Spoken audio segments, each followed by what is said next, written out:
Countdown for blast off.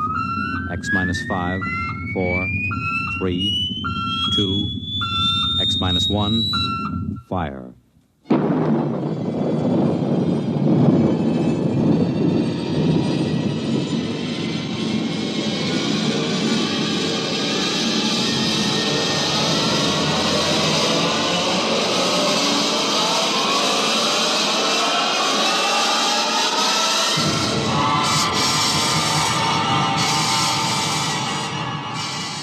From the far horizons of the unknown come tales of new dimensions in time and space.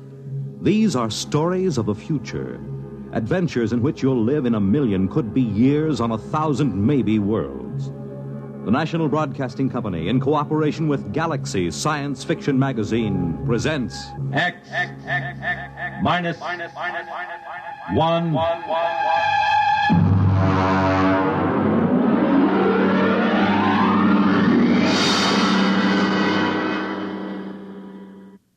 Tonight, End as a World by F.L. Wallace. But first, hear this. When the place is fine and the time is right, when the moon is low and the stars are bright. You make it Pabst, 'cause Pabst makes it perfect. Yes, Pabst makes it perfect. Just as we always have ever since 1844. So next time, you make it Pabst, because Pabst makes it perfect. America's Blue Ribbon beer from the Pabst Brewing Company, Milwaukee, Wisconsin. Yes, Pabst makes it perfect.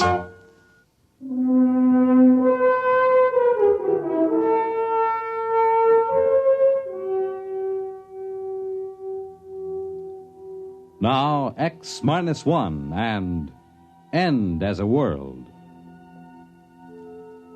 I saw it on the doormat in the front porch. The boy had made a lucky throw, and the paper was spread out neatly on the doormat facing me as I came out of the screen door. The headline was black across the top. They used the big type, the kind they use for presidential elections or when the town all-star Little League team won the national championship. I stood and looked at it through the screen door. I hadn't quite rubbed the sleep out of my eyes, so first all I saw was the little boxes of the screen. And then suddenly my eyes snapped into focus and I read it. This is the day the world ends.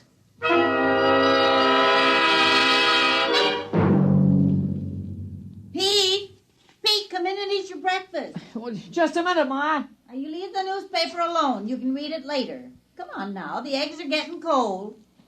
Yeah, but Ma, it's today. Well, what's today? Well, look at the headline. It's the only thing on the front page. Well, look. This is the day the world ends. Oh, that. Well, world's end or no, I won't have you eating cold scrambled eggs. Now, you sit right down and eat your breakfast.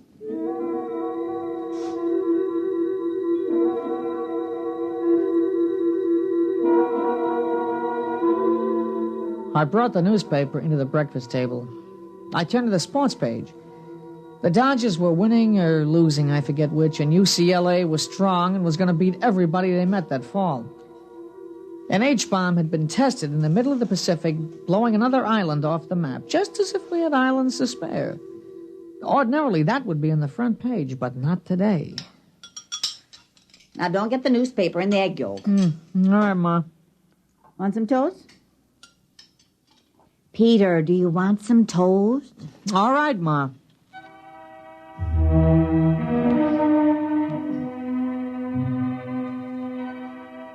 It was Saturday. Big things always seem to happen on Saturdays. I ate breakfast and got up.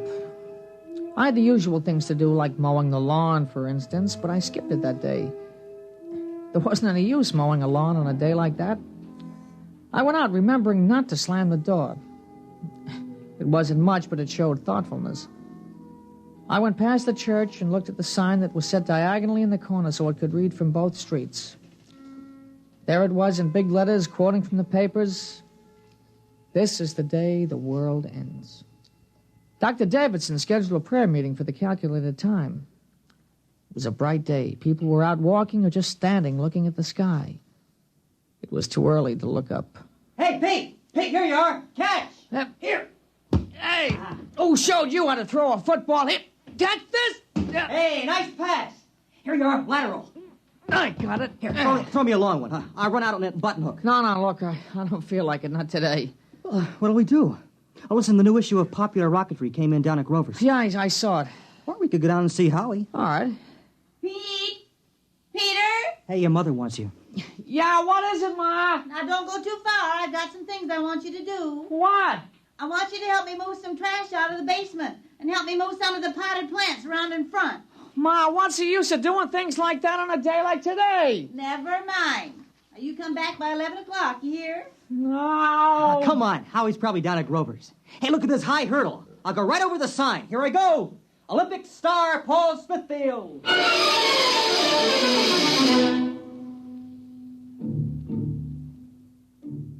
He went up over the sign easily. Paul's on the track team in high school. I looked at the sign again as he went over the top. This is the day the world ends. They never said more than that, not in the newspapers or in the signs painted on the brick walls. They wanted it to hang in our minds, something we couldn't quite touch, but we knew was there. We walked along down Green Street toward Grover's. Oh, what do you think of it? What? You know, today. I don't know. What about you? We got it coming. Yeah, but will we get it? I don't know. Hey, look. It's going to be nice and bright today. Yeah, it is now. Might cloud over. Yeah, it won't matter. It'll split the sky when it comes. Hey, you hear the new song? Some disc jockey wrote it. I love you, love you. Hey, it sounds awful. Oh, listen. I love you, till the day the world ends. I love you, till my heartbreak mends. And a lot more guff like that. You know, it seems awful. I mean, making a song on a thing like that, you'd think they'd have more respect. Well, why shouldn't they cash in on it? How about that contest on TV? What will you do on the day the world ends? In 25 words or less. You know, some people would do anything for a buck. Yeah. You think they'd have some, I don't know, some understanding of how important it is. Well, they do. You should see the souvenir stands on Main Street. You know, pennants saying the end of the world, stuff like that. That's disgusting.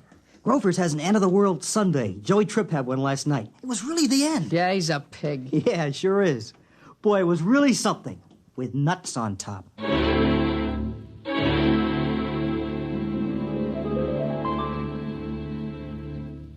You're listening to End as a World, tonight's attraction on X-1. Careful planning and sensible driving add up to an enjoyable vacation trip. There are a few tips from the National Safety Council that should help make your trip a pleasure instead of a tense, nerve-wracking time. Before you leave, have the car given a thorough checkup to be sure it will always respond properly to your careful control. Check the emergency equipment you'll need, such as a first aid kit, keys, permits, identification, flashlight, tire-changing equipment, and your unexpired driver's license. Plan your trip for frequent rest stops with a good night's sleep each night. And then on your trip, pay attention to the job at hand and don't daydream. Stop off the road to see the sights or read the map. Be prepared for winding and straight roads, level and hilly roads, and changing traffic patterns between urban and rural areas. Obey all speed limits, traffic signs, and signals, and keep your distance behind the driver ahead. This vacation is what you've been waiting for all year. Enjoy it with sensible driving.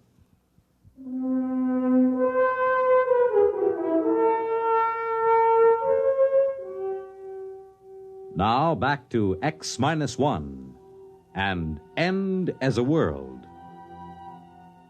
We went on to find Howie. He's a little guy, but he can throw a football further and faster than anybody else on the team. Howie was carrying a model of a rocket ship, carbon dioxide powered. Hey, let's see the model, Howie. Doesn't work. Well, what'll we do? I don't know.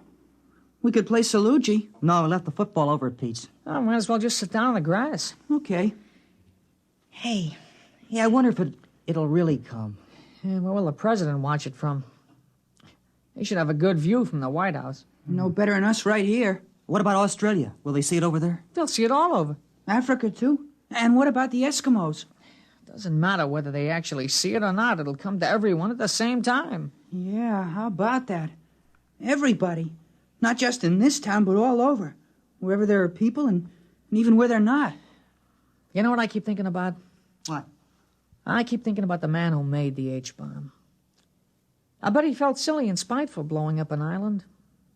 I mean, somebody might have wanted to live on it if he just left it there, you know? Yeah, bet he'd feel pretty small with his old H-bomb after today. Pow. My mother's over at the church praying. And what for? She just said that's what she wanted to spend today doing, right up to the last minute. You know, all the churches are holding prayer meetings. Town board wanted to close up that carnival on Pearl Street. You know, the one with the cooch tent? They said it wasn't dignified for today. They close it up? Mm-mm. The manager said he had his license, and he didn't care if today was the day the world ended or not. He was putting on 5 shows right up till it happens. Funny idea, those girls dancing and then, whoom, it happens. And nobody to look at them anymore. Can't understand people. Shows and lawns and cleaning the trash out of the cellar on a day like this, it just doesn't make any sense. Well, people get used to doing certain things. Yeah, but today? Even today. That's how people are, I guess. Just gotta keep on with what they're doing, even if it doesn't make any sense.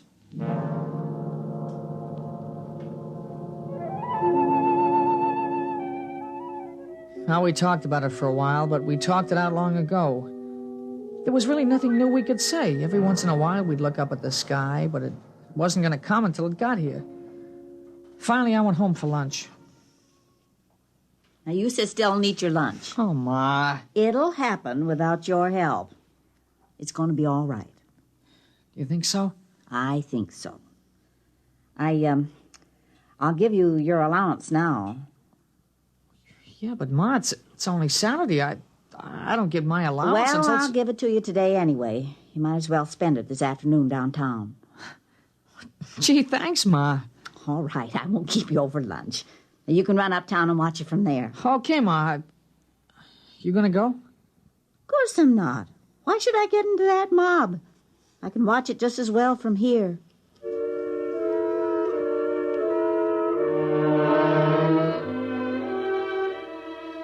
Ma, sure she could.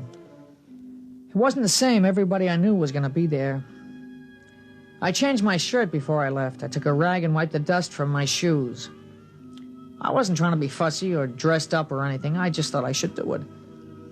I walked uptown slow because there was lots of time to kill. There was shade and sun on the streets and a few big clouds in the sky.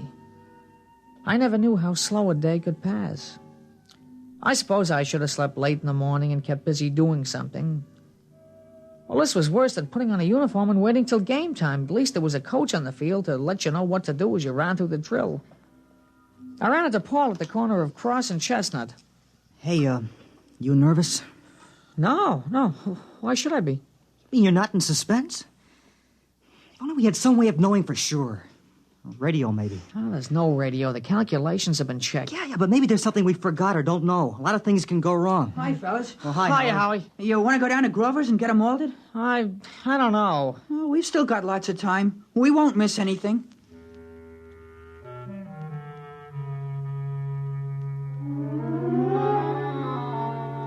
We all went down and had malteds at Grover's. The television was on. They were showing a street in India with people looking up. They flashed all around to Italy, China, and Brazil. Except for their clothes, it wasn't much different from here. They were all looking up. Well, let's get outside. I haven't finished my malted. What's the difference in a day like today, huh? I want to finish my malted.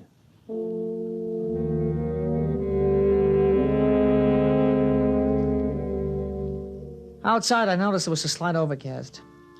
The big billowing clouds had passed, but this was worse.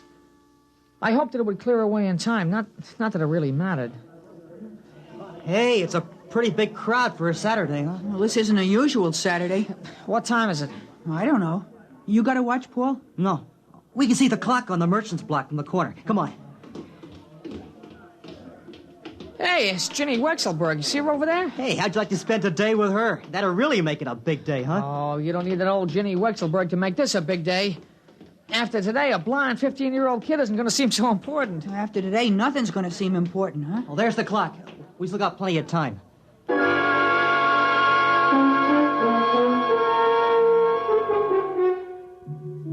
We just walked around. A few other kids from school passed by, and we stopped. It was getting closer. The space between the minutes was getting longer and longer. Hey, I'm hungry. I want to go back and get a candy bar. You're crazy. It's almost time. I got a couple of minutes. Look. Well, you just had them malted. I don't know. I'm hungry. I mean, I got a right to eat a candy bar before it happens, don't I? How can you think about food? It's only 1 minute. Well, all right. I just wanted to get one last candy bar, that's all. You think we could see better if we went across the street? It doesn't make any difference. It's going to be all over the world.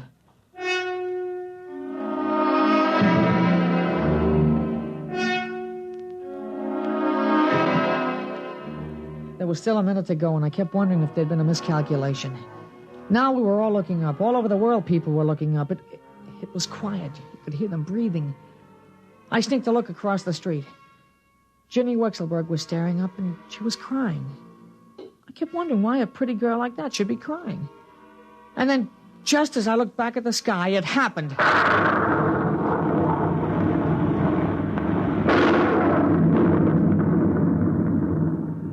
It came, the flash across the skies, a silver streak, the biggest vapor trail there ever was. It went from this side to that side in no time. It split the sky and was gone before the shockwave hit us. Nobody said anything. We stood there and shivered and straightened up after the rumbling sound passed. You know what? It's going to go around the whole world. Well, he did it. Yeah, he did it. Yeah, he sure did. All the way to Mars and back. Safe and right on schedule. You realize that? He did it! He did it! The first trip to Mars! He's back! He's safe!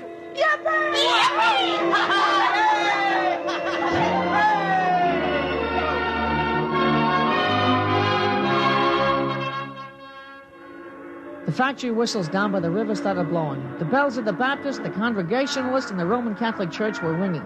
We were all jumping up and down, shouting, screaming, laughing as the vapor trail slowly faded into the overcast. I grabbed a hold of somebody next to me, and all of a sudden I realized it was Ginny Wexelberg, and she kissed me, and I kissed her back. And we yelled louder than all the factory whistles. We had a right. It was just like the paper said. This was the day the world ended and the universe began.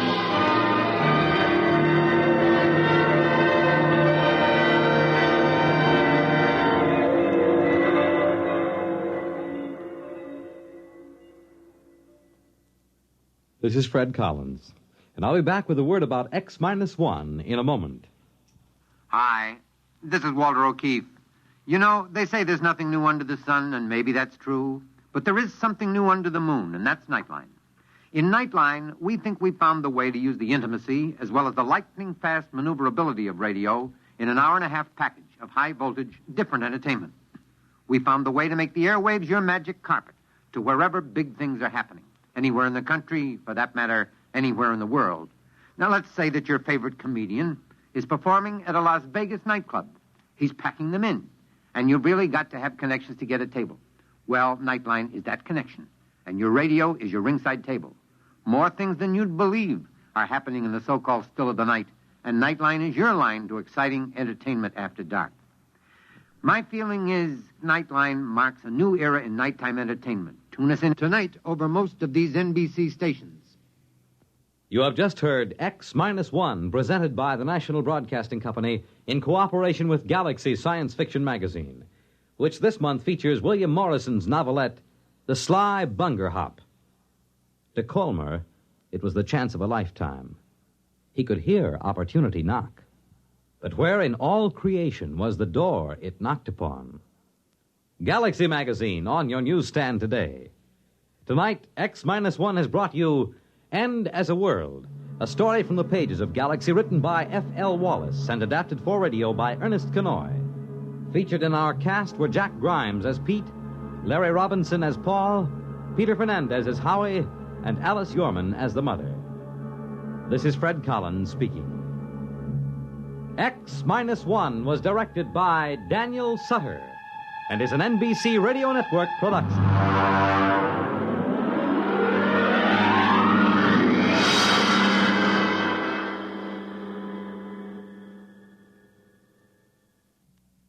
Next week on X-1, another exciting story from the pages of Galaxy. The Scapegoat by Richard Maples. If you saw a big teenage young bully beating up a helpless old man on the street, what would you do? Try to stop it? Or save your own neck by just walking away? Well, this is the story of a man who did stop it. Of a newspaper reporter who not only rescued the old man, but took him home, hoping to develop a good angle for the newspaper series he was writing on juvenile delinquency. The Scapegoat tells of what happened then, of the terrible threat posed by this seemingly harmless old man to the unsuspecting reporter and his family. Be sure to hear it next week on X-1. Wondering what the weather will be like tomorrow night? Will it be cool? Will it be hot? Will it rain or not? Well, don't give it another thought, because NBC's Monitor has a weatherproof evening planned for you with excursions to 3 world-famous underground scenic spots. You'll go roving with Monitor on a 2.5-mile trip through Marble Cave in Missouri. You'll listen to the music of a stalactite organ in Luray Caverns, Virginia. And you'll visit the historic catacombs of Rome. Between trips underground, you'll hear another merry report on his vacation tour of Europe by comedian Jonathan Winters. And you'll rub elbows with international celebrities at a unique party in Toots Shor's famous restaurant in New York. There'll be music and news, too. In fact, there'll be something for everybody on Monitor. So start your weekend right with Monitor Friday night, and stay with Monitor all weekend long. Nightline takes you to wherever exciting, interesting, and entertaining things are happening. Tonight, over most of these same NBC stations.